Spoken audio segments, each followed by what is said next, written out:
Hi and Assalamualaikum. We are from Group 2D Section 6. This is our video presentation for Water Balance Equation project. And this video presentation is checked by IR Dr. Hartini binti Kasmil. Introducing our group members, Yoga Nathan, Nur Fakia Amani, Muhammad Wafi, Dura Najla and Aiman Rahimi. Objective for this project is to collect data of rainfall, evaporation and infiltration from different residential areas, and also to compare the difference in hydrological characteristic of different study locations. Learn how to make a DIY rain gauge at home. Measure rainfall easily using everyday materials in this simple project. Materials needed: plastic bottle, scissors, ruler, marker, pebbles, tape. 1. Carefully cut the bottle at the top third to create a funnel. Cut the plastic bottle into two parts at the top third, forming a funnel. Cutting the bottle. Cut around the top third where the bottle narrows to prepare the funnel for rainwater collection. 2.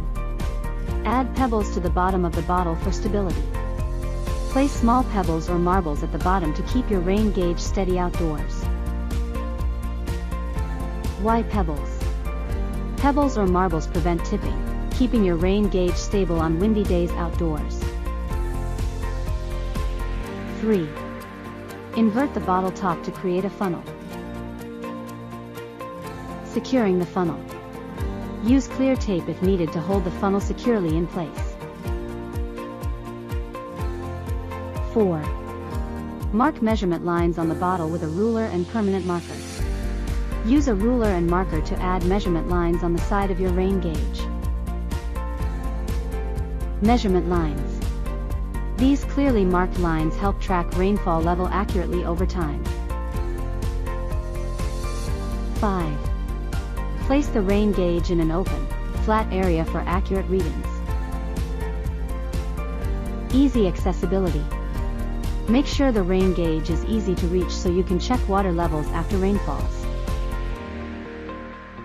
You have successfully made a DIY rain gauge to measure rainfall at home. Try this easy project and track your local rainfall. Happy measuring!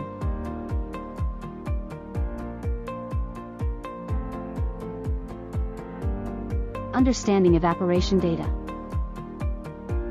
Evaporation weather data collection. Collected daily air temperature, humidity, wind speed, solar radiation, and sunshine duration. Air temperature was measured using a thermometer. Higher temperatures increase evaporation by providing more energy. Relative humidity indicates moisture in the air. Lower humidity generally leads to higher evaporation rates. Wind speed data were collected using an anemometer. Wind removes water vapor, promoting evaporation. Solar radiation measures the sun's energy. Greater solar radiation increases the evaporation rate. Sunshine duration records how long the sun shines, providing heat that promotes evaporation. 1. Calculate evaporation using the Penman nomograph method. Apply the Penman nomograph method to collected weather data to determine daily evaporation values accurately. Evaporation data analysis. Evaporation data, combined with weather observations and the Penman nomograph method, enhances understanding of water loss processes. Thank you for learning about evaporation data and its importance in water resource management.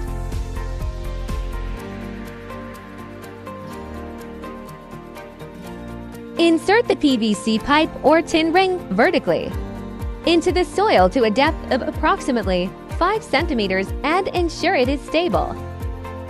Fill a 1,500 milliliters mineral dot water bottle with water. Pour the water into the dot PVC pipe until it dot reaches the maximum dot mark level of 5 centimeters. Immediately start the stopwatch once dot the water reaches the 5 centimeters mark. Observe the infiltration process and record the time taken for all the dot water to infiltrate into the soil until the ring is empty. Once the water has not completely infiltrated, refill the PVC pipe with water up to the same 5 centimeters level. Start the stopwatch again and record the time required for the water to infiltrate completely. Repeat the process several times, maintaining the same water level of 5 centimeters for each test. And for the next part is conclusion from each location data. My name is Dura Najra binti Muhammad Arazi. My location data is at Taman Manis, Parit Raja, Johor. In this slide, I will present about my data based on the data that I collect during the observation period. As you can see, the rainfall data distribution was uneven, peaking at 186 mm with a daily average of 13.28 mm, including several days with no rain at all. While the evaporation rate remained relatively consistent, averaging 3.93 mm per day due to the influence of weather conditions, like temperature, humidity and sunlight. Lastly, the soil infiltration rate decreased from 150 mm per hour to 90 mm per hour as it became more saturated, demonstrating that water was absorbed rapidly at the beginning and slowed down over time. This slide presents the rainfall, evaporation and infiltration data collected during the 14-day study period. For the rainfall data, a total rainfall of 146 mm was recorded with an average of 10.43 mm per day. The highest rainfall was 31 mm on 27 April, while no rainfall was recorded on 5, 9 and May. This shows that rainfall varied throughout the observation period. For the evaporation data, the total evaporation recorded was 57.59 mm with an average evaporation rate of 4.11 mm per day. The highest evaporation value was 4.9 on 10 May, mainly due to higher temperature and sunshine duration. For the infiltration, the data were 318, 230 and 152 mm per hour with an average 233 mm per hour. The infiltration rate decreased over time because the soil gradually becomes saturated. However, the result indicate that the soil has good permeability and can absorb water effectively. Overall, the study area experienced moderate high rainfall, moderate evaporation and high infiltration capacity, indicating a good ability to absorb rainwater and reduce surface runoff. Here is the collection data for location Parit Jotong, Parit Raja. First, rainfall data average, we got 9.5 mm per day. And for the evaporation data is average, we get 5.33 mm per day. And the last one for the infiltration data, we got 268.98 mm per hour. Okay, hi, my name is Muhammad Wafib Muhammad Kraisin. The study was conducted at Taman Wirajaya, Parit Raja, is to collect and analyze rainfall, evaporation and infiltration data. The rainfall data record a total precipitation of 126 mm with an average rainfall of 9.0 mm per day. Okay, the evaporation data show a total evaporation of 55.04 mm and average evaporation rate of 4.0 mm per day. In addition, an infiltration test was carried out using a double ring infiltrometer to determine the soil's ability to absorb water. The result indicate an average infiltration rate of 106 mm per hour, with an infiltration rate decrease over time as the soil approach saturation. These findings provide valuable information on the hydrological characteristic of the study area and the movement of water within the soil. Hi, I'm Yoganathan. This is my rainfall data, evaporation data and infiltration data. The rainfall data were collected daily for 14 consecutive days at the study area located outside my house in Taman Malewah using a rain gauge made from plastic bottle. The measurements were recorded every day at 12:35 AM in millimeters, and the rain gauge was emptied after each reading.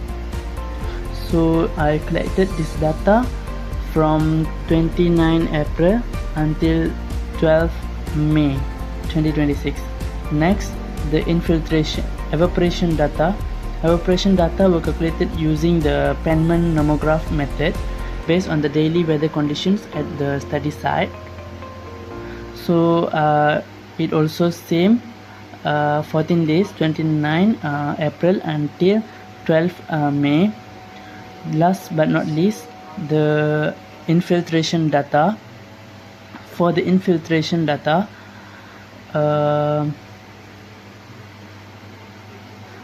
we hammered a DIY infiltration ring into the ground and marked a maximum water level of 5 cm from the soil surface, and we filled the ring using 1500 ml mineral water and recorded how long it took for the water to drain. We repeated this several times until the time becomes stable for at least 3 readings to get our constant infiltration rate.